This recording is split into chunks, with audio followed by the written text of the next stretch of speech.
নারে তাকবীর, আল্লাহু আকবার, নারে রিসালাত, ইয়া রাসূলুল্লাহ সাল্লাল্লাহু আলাইহি ওয়াসাল্লাম।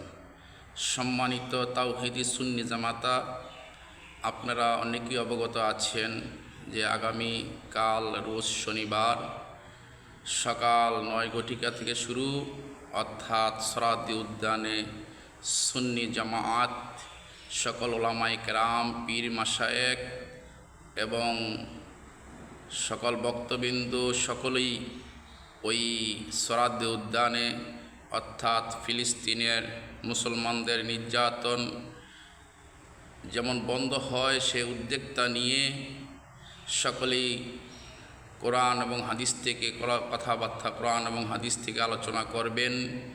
এবং সকলেই আপনারা অবগত আছেন যে এই ফিলিস্তিন অর্থাৎ মুসলমানদের কী অবস্থায় নির্যাতন হতেছে আপনারা সকলেই জানেন এবং আপনারা মিডিয়ায় দেখতেছেন। তাই আমরা মুসলমান, আমরা সকলেই মুসলমান, আমরা সকলেই ইমানদার।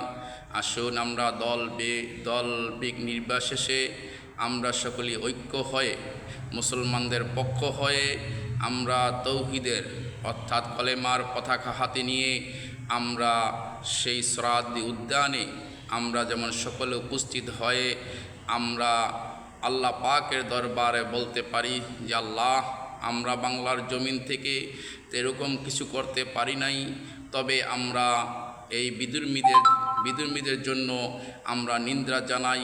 যেমন তারা যেন আমাদের মুসলমানদের যেন এই ক্ষয়ক্ষতি করছেন, আল্লাহ তুমি তাদেরকে হেফাজত করো।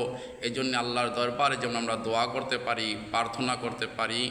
আসুন আমরা সকলেই এদিক সেদিক না থেকে কোনো হিংসা বিদ্বেষ না রেখে আমরা আল্লাহর হস্তে, আল্লাহর উদ্দেশ্যে, আল্লাহকে খুশি করার উদ্দেশ্যে আমরা যেন সেই সরাদি উদ্যানে এসে আমরা গিয়ে যেন আমরা সেই সমস্ত বিশ্বের মুসলমানদেরকে আমরা জানিয়ে দিতে চাই যে মুসলমান সবাই এক হও।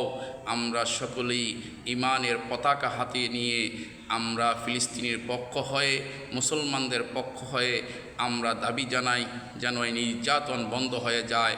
আল্লাহ রাব্বুল আলামিন আমাদের সেই প্রার্থনা যেন কবুল করে নেয়। তাই বন্ধুরা আমার, আপনারা জানেন যে পৃথিবীতে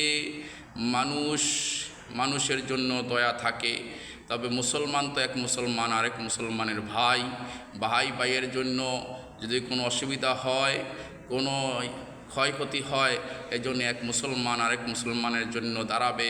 এটাই ইমানের দায়িত্ব, ইমানের পরীক্ষিত দায়িত্ব।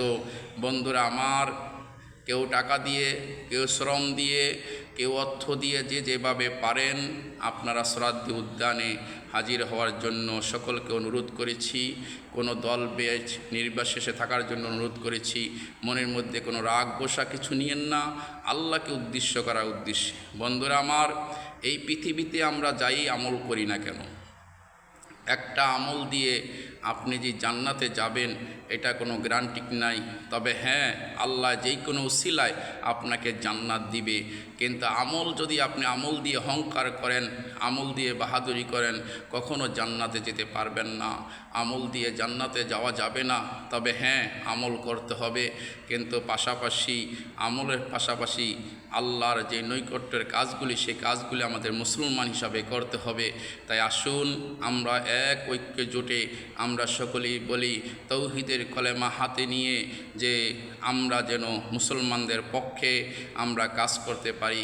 আসুন আমরা সকল মুসলমান, আমরা মুসলমানদের জন্য দয়া নিবেদিত যেমন করতে পারি, সেই তৌফিক যেন আল্লাহ রাব্বুল আলামিন আমাদেরকে দান করে। সকলে বলেন আমিন। ওয়া আখিরু দাওয়ানা আলহামদুলিল্লাহি রাব্বিল আলামিন।